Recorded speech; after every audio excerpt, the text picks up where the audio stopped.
अस्सलाम वालेकुम नाजरीन, आप देख रहे हैं स्मार्ट टीवी।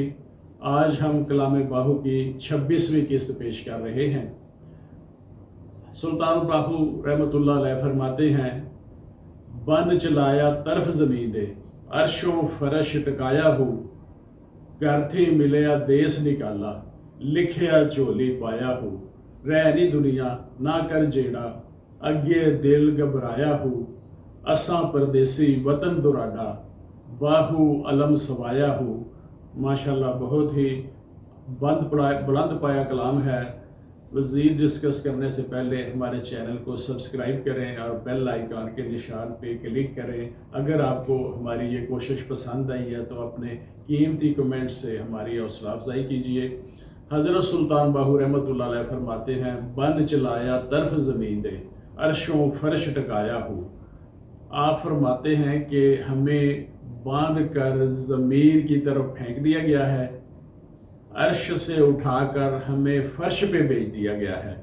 इंसान की पैदाइश के बाद इंसान बहुत ही पुरसकून और इत्मीनान में ज़िंदगी गुजार रहा था। हज़रत इंसान जन्नत में मुतमईन ज़िंदगी गुजार रहा था। इस बात की अक्कासी और तस्दीक ताउमत मज़हब भी करता है, और ताउमत उस दौर को अजीम दौर और इस कैफियत को तमानियत यानी the great beginning, the great tranquillity कहते हैं। फिर ये हुआ कि इंसान को ज़मीन की तरफ धकेल दिया गया। इसी बात को कुरान मजीद में अल्लाह ताला फरमाते हैं, वकुल नहबितु, और हमने कहा तुम सब उतरो। तय कर दिया गया कि तुमको ज़मीन में ठहरना है। अर्शों फर्श टकाया हुआ, यानी अर्श के बाद हमें फर्श टकाना हुआ। इससे ये बात साबित हो जाती है कि इस ज़िंदगी से पहले भी एक ज़िंदगी थी और इस मौजूदा ज़िंदगी के बाद भी ज़िंदगी है। ये ज़िंदगी, मौजूदा ज़िंदगी एक सफ़र है, मंजिल आगे है। किसी ने तख्ता दार पे चढ़कर मंजिल को हासिल किया। अक्सर हारने वालों ने मंजिल को जीता, यानी जहाज़ की बाजी तो हार गए लेकिन मंजिल पा ली। मैदान करबला में जंग हार गई, मकसद जीत गया, मंजिल पा ली।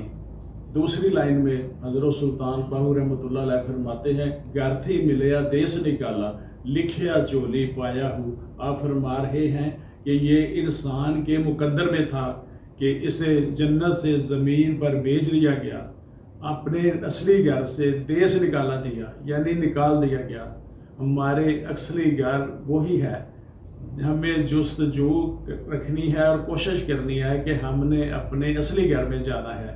इंसान ने दुनिया में जो घर बनाया होता है वो बेशक मामूली से मामूली हो, कच्ची कुल्ली हो, झोंपड़ी हो, जो सुकून इंसान को अपने उस घर में मिलता है किसी दूसरे के घर में नहीं मिलता।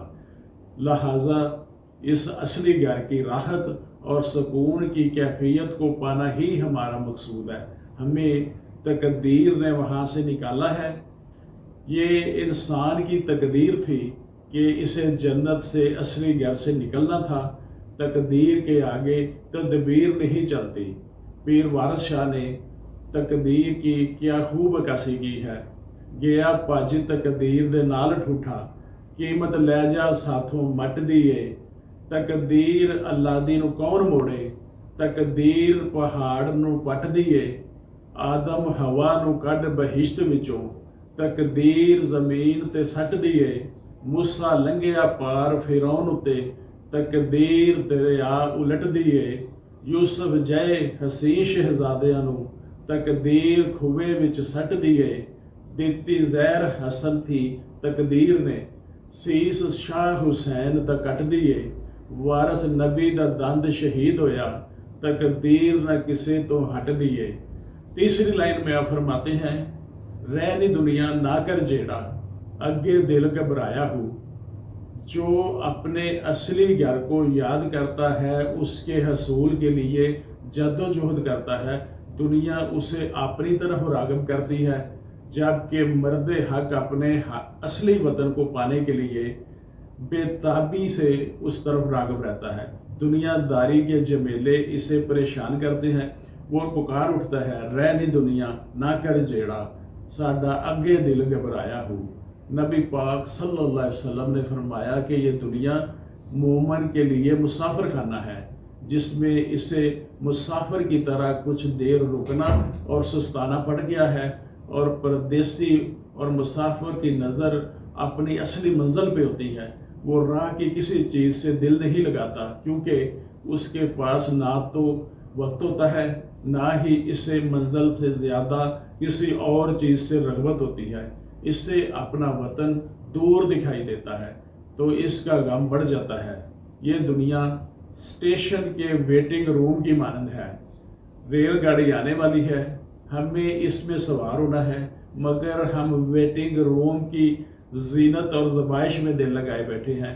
قیام صرف اتنا ہے کہ جو ہی ٹرین آنی ہے ہم نے اس میں سوار ہو جانا ہے۔ عقل مندی کا تقاضا تو یہ ہے کہ مسافر ٹرین سے پہلے سفر کی تیاری مکمل کر لے اور اپنا ساز و سامان باندھ لے۔ جو چیزیں سفر میں کام آنے والی ہیں یا منزل پہ پہنچ کر کام آنے والی ہیں ان کو ساتھ لے، مگر کتنا عجیب ہے کہ وہ اپنی تیاری کی بجائے، اپنا ساز و سامان باندھنے کی بجائے ویٹنگ روم کی صفائی ستھرائی میں اور اس کی خوبصورتی میں لگا ہوا ہے، اور ٹرین گزر جاتی ہے۔ آخری لائن میں حضرت سلطان باہو رحمۃ اللہ علیہ فرماتے ہیں، اساں پردیسی وطن دراڈا باہو علم سوایا ہو۔ آپ فرما رہے ہیں کہ ہم یہاں پردیسی ہیں، یہ دنیا ہمارا ٹھکانہ نہیں، ہماری منزل نہیں، ہمیں اپنی اصلی منزل تک پہنچنا ہے، اور اصلی منزل جب دور دکھائی دیتی ہے تو رنج و الم میں اضافہ ہو جاتا ہے۔ ان غموں اور رنج و الم سے نجات نہیں ملتی، البتہ ایک صورت میں نجات ملتی ہے کہ موتو قبل ان تموتو، موت سے پہلے مر جاؤ، پھر تم اپنے مقصود کو پالو گے، تم پر انعام کی بارش ہوگی۔ بخارا میں ایک رئیس تھا جو سائلوں میں اتنی سخاوت کرتا کہ سائلوں میں سونا تقسیم کرتا۔ وہ ہر روز الگ الگ گروہوں میں سونا تقسیم کرتا تاکہ کوئی گروہ اس کی سخاوت سے محروم نہ رہ جائے۔ ایک دن وہ بیماروں میں، دوسرے دن بیواؤں میں سونا تقسیم کرتا، ایک دن نادار غریب طالب علموں میں، اگلے روز مفلسوں میں، اگلے دن قرض داروں میں، ایک دن بے باپ کے یتیم بچوں میں، ایک دن قید خانہ کے قیدیوں میں، ایک دن مسافروں میں۔ اس کی یہ شرط ہوتی تھی کہ کوئی اس سے زبان سے نہ مانگے، لب کشائی نہ کرے۔ لوگ اس کے راستے میں دیوار کے ساتھ کھڑے ہو جاتے، جو شخص منہ سے سوال کرتا اسے کچھ نہ دیتا۔ ایک دن ایک فقیر سوال کرنے لگا، بڑی آہوزاری کی، کوئی فائدہ نہ ہوا۔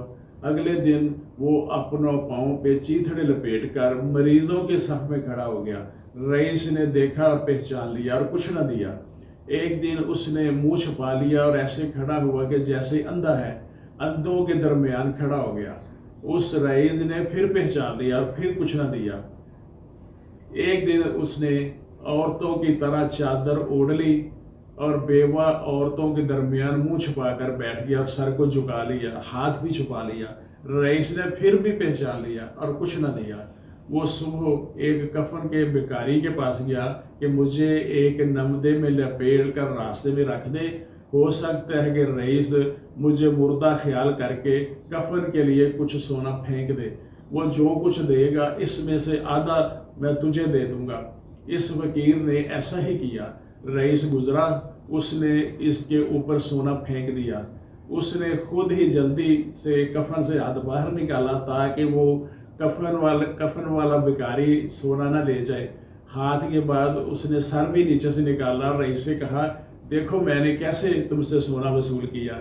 رئیس نے کہا، اے سرکش، جب تک تو مر نہ گیا میرے دربار سے تجھے کچھ فائدہ نہ ہوا۔ اس میں راز یہ ہے کہ موت سے پہلے جو خود کو مار لیتا ہے اسے مرنے کے بعد انعام ملتا ہے۔ موتو قبل ان تموتو۔ یہ تھا ناظرین آج کا کلام باہو۔ اگلی قسط میں ملتے ہیں، اجازت دیجیے۔ میں محمد امین، ایڈوکیٹ، سمارٹ ٹی وی۔